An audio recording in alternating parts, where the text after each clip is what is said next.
The light in the grand auditorium was a clinical, blinding white, the kind that makes you want to squint even when you're supposed to be paying attention.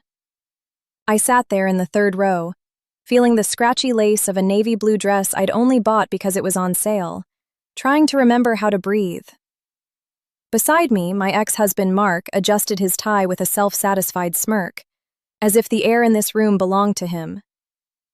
To his left, my former mother-in-law clutched her pearl necklace like it was a holy relic, her eyes scanning the crowd for anyone important enough to notice her presence. They were all there for the performance of a lifetime. They were there to claim a victory they hadn't fought for. And then, there was Stephanie.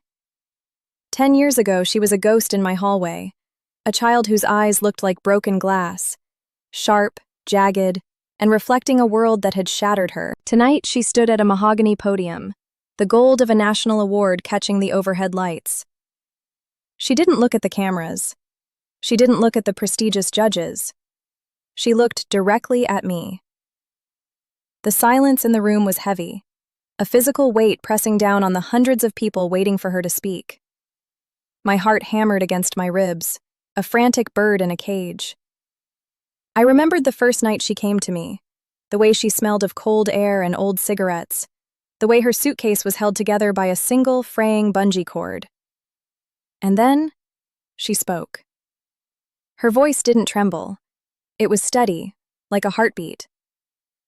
"My mom, Kate, saved my life," she said. I heard the collective intake of breath from the row beside me.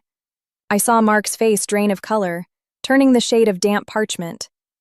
I saw his mother's jaw drop, her hand frozen on her pearls. She didn't say my biological father. She didn't say the woman who raised me. She said my mom. In that moment, the 10 years of silence, of struggle, of being told I was a fool for keeping a burden that wasn't mine, all of it evaporated. The applause that followed was a roar, a tidal wave that crashed over us. But I was back in that hotel room later that night, staring at a woman in the mirror I barely recognized. The reflection showed a woman with fine lines around her eyes, a testament to a decade of sleepless nights and quiet battles. I took a cotton pad, soaked it in cool makeup remover, and began to wipe away the day. The hotel bathroom was too bright, the kind of light that forces you to look at your choices. I thought back to the very beginning, to the moment the trajectory of my life shifted forever. It started with a phone call I didn't want to answer. Mark was late, as usual. We were in the middle of our own domestic rhythm, with our 2 young sons, Pitt and Freddie, playing on the rug. Life felt manageable, a series of predictable events, but when Mark finally walked through the door, he wasn't alone. He held the hand of a girl who looked like she had been carved out of stone. She was 8 years old, but her face held the exhaustion of a centenarian. Mark looked at me, not with affection, but with a challenge. "This is Stephanie," he said, his voice flat. "Her mother is done. She's here now." It wasn't a request, it was a delivery. He dropped her hand and she just stood there, her small Maletta at her feet. She didn't cry. She didn't move. She just watched us with those eyes, those broken glass eyes. My mother told me I was crazy. She said, "Kate, you have 2 small children. You can't take on another person's mistake." Mark's family was worse. They spoke about her as if she were a faulty product being returned to the warehouse. "Just send her back," Mark had said one night, months later, when the stress of her presence began to crack our marriage. "Nobody needs her. She's a burden. She's not yours." But I had seen her in the middle of the night, sitting in the dark kitchen, eating a piece of dry bread because she didn't think she was allowed to ask for butter. I had seen her flinch when I raised my hand to tuck a stray hair behind my own ear. Loyalty isn't a grand gesture made in the sunlight. It's the quiet decision to stay when every logical voice in your head is telling you to run. It's the boring middle years, the years no one writes movies about. It was the afternoon I spent 3 hours trying to explain long division while she stared at the paper with such intense hatred, I thought it might spontaneously combust. It was the 3 a.m. panic attacks in the cardiology waiting room, where the air smelled of floor wax and despair, and the doctors looked at me with pity because they thought I was her mother, and I never corrected them. I remember the way the system tried to grind us down, the paperwork, the endless forms where I had to list myself as a guardian instead of a parent, the way teachers would look past me at school meetings, waiting for a real relative to show up. Mark eventually left. He found a woman who didn't come with the baggage of a broken daughter. He told me he was leaving for his own sanity, as if his sanity was a precious jewel that Stephanie was trying to steal. He left me the house and the mortgage and the girl he had called a burden. My family expected me to finally let go. "Now you can move on," they said. "Send her to her grandmother. Send her back to her mother in Los Angeles." But by then, the broken glass in her eyes had started to knit back together. She had started to write. It began with small scraps of paper hidden under her mattress. I found one while changing the sheets. A poem about a tree that grew in a basement, reaching for a light it couldn't see but knew was there. I didn't tell her I found it. I just bought her a notebook. A thick, leather-bound one with cream-colored pages. I left it on her pillow without a word. For a week, she didn't touch it. Then one day, I heard the scratch of a pen. It was a rhythmic, steady sound, like a heartbeat. The middle years were a blur of mundane heroism. It was making 3 different types of sandwiches for school because everyone had a different preference.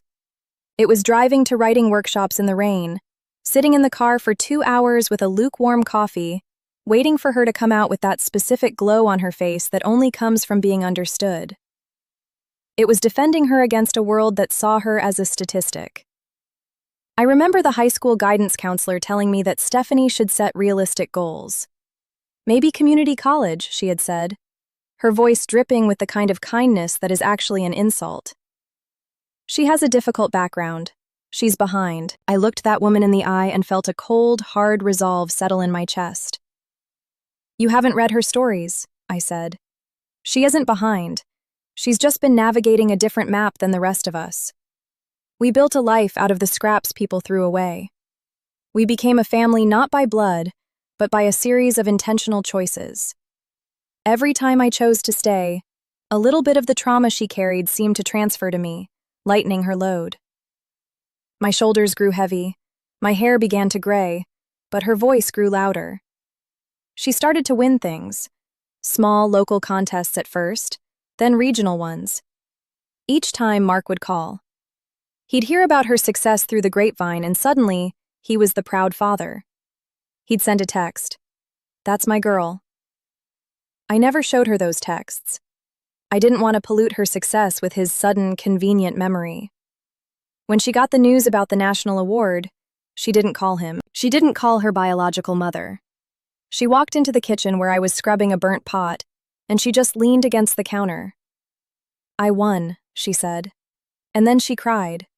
Not the silent, stoic tears of an 8-year-old, but the messy, loud, relieved sobs of a young woman who finally realized she was safe. Standing in that hotel bathroom, the award ceremony felt like a dream. The way the audience had looked at me after her speech, some with admiration, others with a shame they couldn't quite hide. Mark had tried to approach us afterward, his hand extended, a practiced smile on his face. "Kate, we should all get dinner," he had said, as if the last decade had been a minor misunderstanding. Stephanie didn't even let him finish. She took my hand, her grip firm and warm. "We have plans," she said, and we walked away. We walked past the ghosts of who we used to be. I finished removing my makeup, seeing the raw, tired face underneath. I looked at the bottle of expensive champagne Stephanie had left on the counter for me. A gift for the woman who never left. I realized then that loyalty isn't about being a saint. It's about being stubborn. It's about looking at a child who has been told they are a burden and saying, "I will carry you until you can walk, and then I will walk beside you until you can fly." The world loves the story of the hero who jumps into the fire, but they rarely celebrate the person who keeps the fire burning, day after day, year after year. As I turned off the harsh bathroom light, the room fell into a soft, comforting shadow. I could hear the city humming outside, a million lives intersecting in ways they would never understand. But in this quiet room, there was a profound sense of completion. The broken glass was gone. In its place was a mirror, reflecting a love that didn't need to be earned, only kept. I went to bed knowing that tomorrow, the world would go back to being loud and complicated. But the choice I made 10 years ago would still be the one that mattered. It was the only choice that ever really did. I thought about the many people who had crossed our path during those 10 years. There were the neighbors who whispered when Stephanie had her first teenage meltdown in the driveway, shouting about how much she hated everyone. I remember sitting on the pavement next to her, not saying a word, just letting the storm pass. I didn't try to fix her anger. I just validated its right to exist. Eventually, she had leaned her head on my shoulder and whispered, "I'm sorry." I told her then, and I told her 1,000 times after, "You don't have to be perfect to be loved. You just have to be here." That was the lesson the biological family never learned. They thought love was a transaction. They thought you only invested in a child if the return on investment was guaranteed and immediate. They didn't understand that a child is not a stock option. A child is a garden. You have to pull the weeds, you have to endure the droughts, and sometimes you have to wait years for a single flower to bloom.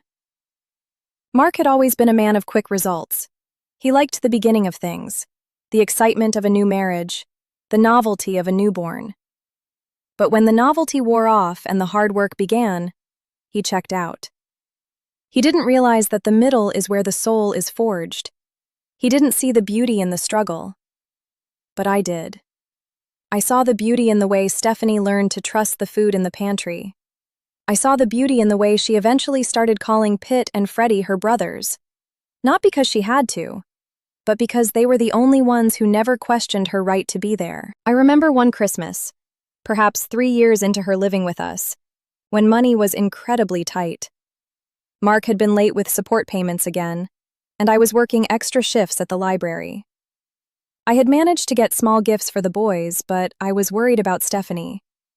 I didn't want her to feel like an afterthought. On Christmas morning, she came downstairs and handed me a small, wrapped box. Inside was a handmade ornament, a simple piece of wood she had painted with the words, "Our house." It wasn't my house or your house, it was ours. I realized then that she was the one teaching me about loyalty. She was the one showing me that a family is something you build with your own hands, brick by painful brick. Looking back, I see that her presence didn't diminish my life. It expanded it. She gave me a purpose that went beyond simple biological duty.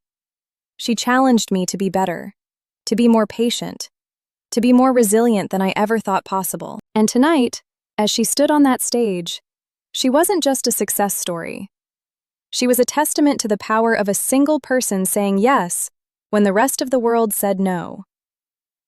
The hotel room was silent now, save for the distant sound of an elevator. I closed my eyes and let the memories wash over me, no longer sharp but smooth and polished by time. I thought of the future, of the books she would write and the life she would build. I knew there would still be challenges, but the foundation was solid. We had survived the breaking. We had survived the middle years. And in the end, we hadn't just survived. We had thrived. The transformative power of loyalty isn't just that it changes the person being protected. It changes the protector. I am not the woman I was 10 years ago. I am stronger, deeper, and more at peace with the world's imperfections. I know now that the most heroic thing you can do is simply refuse to leave. And that, I realize, is the greatest gift of all. I thought of the way the air felt on the drive home from the cardiologist that one rainy Tuesday. We had received news that her heart condition was stable, that the murmur we had worried about for months was nothing more than a flicker. We had celebrated by going to a greasy diner and ordering a chocolate milkshake with 2 straws. I remember the way the fluorescent light bounced off the red vinyl booths, and the way Stephanie had looked at me with a sudden, startling clarity. "Why did you keep me?" she had asked. her voice small over the sound of the fry cook. I didn't have a poetic answer then. I just said, "Because you belonged here." And that was enough. It was always enough. The middle years are filled with those small, quiet anchor points.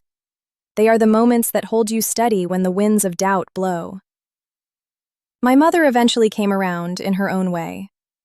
She saw the way Stephanie looked after the boys, the way she became the glue of our household during the lean years. She never apologized for what she said at the beginning, but she started bringing over extra containers of soup and knitting sweaters that were just the right size for a growing teenager.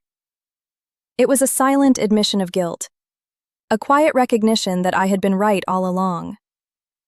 Loyalty is a long game. It's not about winning an argument in the moment. It's about being the last one standing when the dust settles. Mark and his family might have the genetics, but I have the history. I have the memories of the night terrors, the failed exams, the first dates, and the broken hearts. I have the map of her scars, and I helped her turn them into stories. Tonight was the final chapter of the old book, and the first chapter of the new one. As I drift off to sleep, I can still hear the echo of the applause, but it's the sound of her voice saying "Mom" that lulls me into dreams. A word that was once a question is now a fact, and that fact is more than enough to last a lifetime. I think about the times I almost broke. There was that year when Stephanie turned 14, and the trauma of her abandonment resurfaced as a jagged, angry rebellion. She pushed every boundary, tested every lock, and screamed until her throat was raw that I wasn't her mother and I never would be. Those were the nights I would sit on the back porch after everyone was asleep, looking at the stars and wondering if I had made a terrible mistake. I would listen to the crickets and feel the crushing weight of responsibility, the fear that no matter how much love I poured into her, the hole in her heart was too deep to fill. But then, a few days later, she would leave a drawing on the table, a picture of a lighthouse in a storm, and I knew she was still there, fighting her way back to me. Loyalty is about surviving the seasons of hate as much as the seasons of love. It's about understanding that the anger isn't aimed at you, but at the world that failed her. My job was to be the one thing that didn't fail, to be the constant in her equation of variables. And eventually, the math started to make sense. The rebellion softened into a fierce independence, and the anger became an engine for her writing. I watched her transform her pain into paragraphs, her confusion into characters. She found a way to speak the unspeakable, and in doing so, she healed herself. I was just the witness, the one who held the notebook while she found her voice. People often ask me if I regret the sacrifices. I think about the vacations I didn't take, the career moves I sidelined, the years of my life that were consumed by the needs of 3 children, one of whom was never supposed to be mine. But when I look at the woman she has become, the word regret doesn't even enter my vocabulary. You can't regret the sun coming up. You can't regret the air in your lungs. Stephanie didn't take my life. She gave it a depth it would have otherwise lacked. She taught me that the heart is not a vessel with a finite capacity, but a muscle that grows stronger the more it is used. The choice to protect a child abandoned by their biological family is not an act of charity. It is an act of defiance against a cruel and indifferent world. It is a way of saying that we are not defined by who leaves us, but by who stays. I think about Mark again, and I feel a strange sense of pity for him. He missed it. He missed the transformation. He missed the moment the broken glass became a diamond. He will spend his life looking for something easy, something without baggage, not realizing that the baggage is where the treasure is hidden. He will never know the pride of seeing someone you saved save themselves. He will never know the quiet peace of a hotel room after a battle won. The night is deep now, and the hotel is still. I think of Stephanie in the room next door, probably still awake, her mind racing with the words she didn't get to say. I know that tomorrow she will wake up and start a new story, and I will be there to read the first draft. Not because she needs me to, but because we are part of the same narrative now. A non-linear, messy, beautiful story of a woman who chose to stay and a child who chose to trust. It is a story with 1,000 middle years, but it is a story that ends in light. I remember the exact moment she stopped checking her suitcase. It was about 4 years in. I had gone into her room to put away some laundry, and I noticed the old, battered maleta was gone from under her bed. I found it in the back of the hallway closet, buried under a pile of winter coats and old boots. She hadn't thrown it away, but she had stopped keeping it packed. She had decided, without a single word being spoken, that she didn't need an escape route anymore. That moment meant more to me than any award. It was the silent surrender of fear.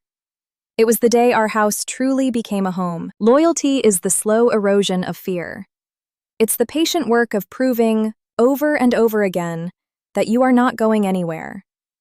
It's the breakfast at 7 a.m., the laundry on Sunday, the rhythmic predictability of a life that is safe.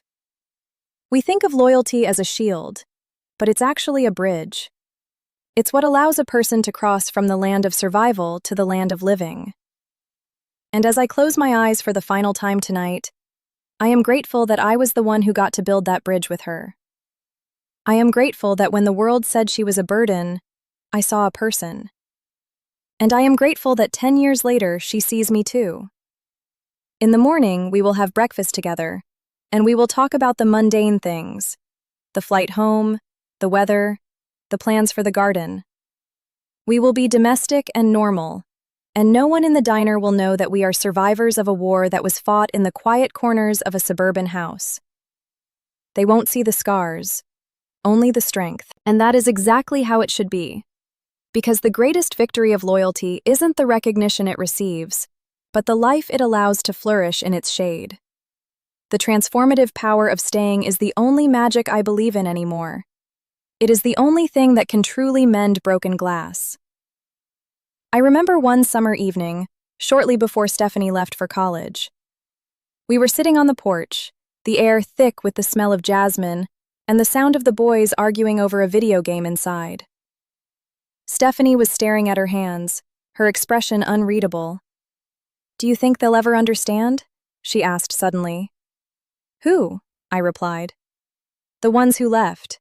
Mark, my mother. Do you think they'll ever realize what they missed?" I looked at her, at the sharp intelligence in her eyes and the grace in her posture. "I don't know," I said honestly. "But I do know that their lack of understanding doesn't take anything away from you. You are the one who lived the story. They only read the summary." She nodded, and for the first time I saw a flicker of genuine pity in her eyes for the people who had abandoned her. She realized then that they were the ones who were poor. They were the ones who had lost. Loyalty is a wealth that the selfish can never possess. It is a currency of the soul that only grows when it is spent on others. I think of the way she used to hide food in her pockets when she first arrived, a habit born of a scarcity I could only imagine. It took years for her to believe that there would always be enough. It took years for her to believe that love, too, was not a scarce resource. But tonight, she gave it away freely. She shared her victory with me, and in doing so, she proved that she was no longer living in a world of lack. She was living in a world of abundance. And I, more than anyone, know how hard she fought for that world.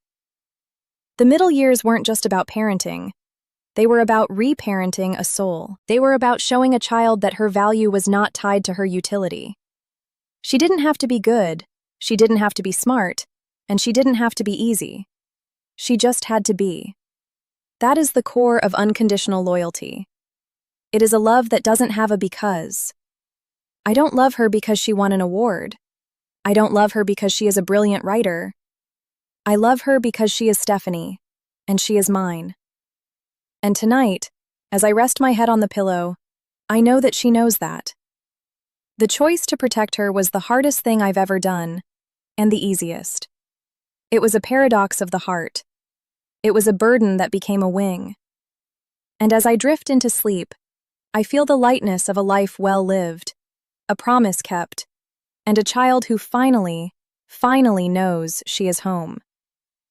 The hotel curtains flutter slightly in the breeze from the air conditioner, and I think about the lake house she bought. She wants me to live there, to watch the water and breathe the fresh air.